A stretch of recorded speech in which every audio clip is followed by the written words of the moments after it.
Oke, selamat pagi bagi para subscriber dan para eh, subscriber saya yang berbahagia. Pagi ini saya sudah lama belum mengupload video. Ya, jadi tema saya pada kali ini yakni mengenai kartu prakerja. Ya, sebagaimana kita ketahui bahwa kartu prakerja adalah salah satu jenis bantuan yang diberikan oleh pemerintah, yakni Bapak Presiden Joko Widodo untuk membantu untuk membantu warga Indonesia yang mengalami dampak COVID-19. Di antaranya seperti para pegawai yang sedang di PHK dan para pelaku usaha menengah ke bawah yang sedang mengalami penurunan penjualan karena COVID-19. Nah, salah satu cara yang diberikan untuk membantu warganya, Bapak Presiden memberikan program yakni kartu prakerja. Nah, tetapi ada beberapa masalah yang sering terjadi di dalam pembuatan kartu prakerja. Banyak orang yang masih bertanya, banyak orang yang masih bingung ketika mendaftar. Nah, di sini saya akan menjelaskan secara singkat bagaimana sih kendala-kendala yang terjadi di dalam program kartu prakerja ini. Yang pertama, banyak masalah yang mengatakan bahwa mereka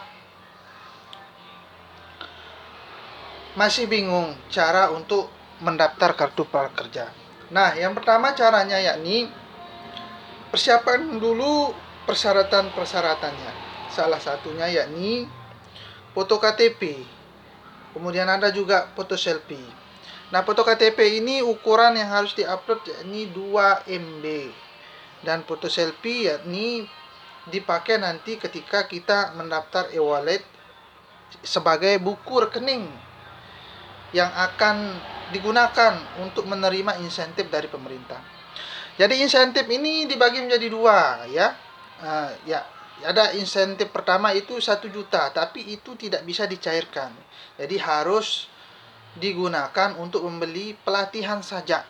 Setelah pelatihannya selesai, kita bisa mengambil pelatihan-pelatihan yang kita sukai seperti ruang guru, ada juga sekolahku, ada Pintaria, ada Sisnaker dan lain sebagainya. Nah, tergantung jurusan apa yang ingin kita ambil. Nah, supaya pelatihan kita itu berjalan dengan lancar, tentunya kita harus memilih pelatihan-pelatihan yang menurut kita mudah untuk dikerjakan. Jangan asal membeli pelatihan, tapi kita juga harus mengukur kemampuan kita, ya.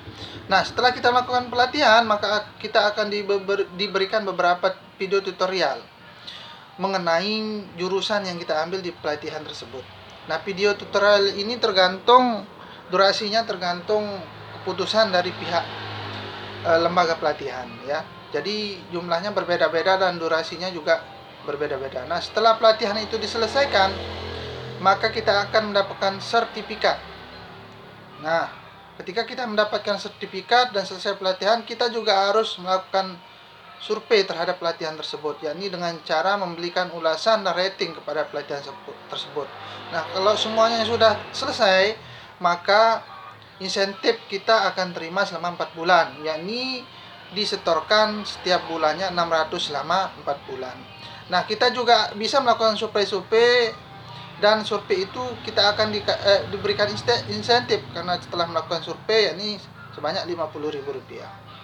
Nah, begitu secara ulasan secara garis besarnya, tetapi ada masalah-masalah yang sering muncul di dalam pendaftaran kartu prakerja. Nah, ada yang mengatakan bahwa huruf besar, kalau nama di kartu prakerjanya itu huruf kapital, maka itu dianggap akan lulus.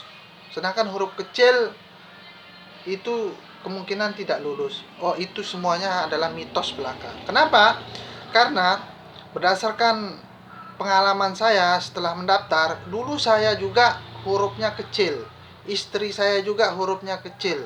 Nah, tetapi ternyata meskipun huruf kecil dan lain sebagainya, kita bisa lulus pelatihan tersebut. Intinya, ketika kita ingin cepat lulus, mendaftar di Kartu Prakerja, pertama, persyaratan yang harus kita lakukan ini pendaftaran.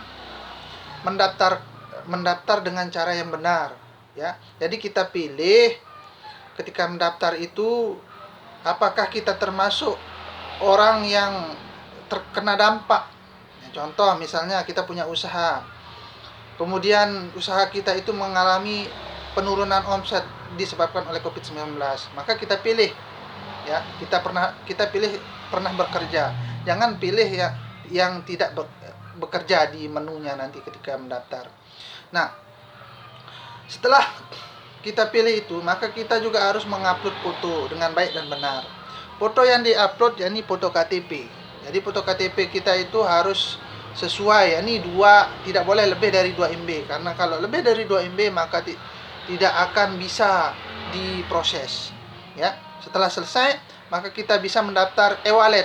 E-wallet yang kita daftar bisa berupa BNI, bisa berupa OVO, Link Aja, atau GoPay. Berdasarkan pengalaman saya, kalau yang tidak mau susah-susah pergi ke bank, BNI bisa mengambil OVO atau Link Aja. Ya, dengan catatan kita harus mendaftar terlebih dahulu di OVO tersebut. Ya, ini dengan mempersiapkan foto KTP, fotokopi KTP, dan foto selfie. Nah, jadi ketika kita mendaftar, kita harus menjawab soal, ya. Soal Kartu Prakerja itu kita harus menjawab dengan sebaik-baiknya. Itu yang pertama supaya kita lulus. Dan yang ketiga, ketika gelombang yang akan dibuka misalnya jam 12 atau jam 1 siang, jam 12 siang, maka jam 12 siang itu kita harus standby. Ketika pengumuman sudah keluar, langsung klik gabung. Kalau telat, nanti bisa-bisa kuotanya penuh. Nah, jadi jika data sudah benar, kita sudah menjawab soal dengan baik, dan ketika gelombang pembukaan sudah dibuka, kita langsung gabung tanpa menunggu lama-lama, saya yakin 80% kita bisa lulus dengan cepat di program Kartu Prakerja. Mungkin sekian dulu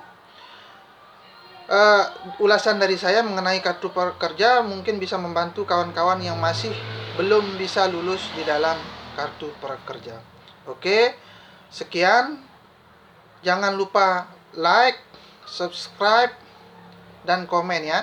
Oke, terima kasih. Assalamualaikum warahmatullahi wabarakatuh.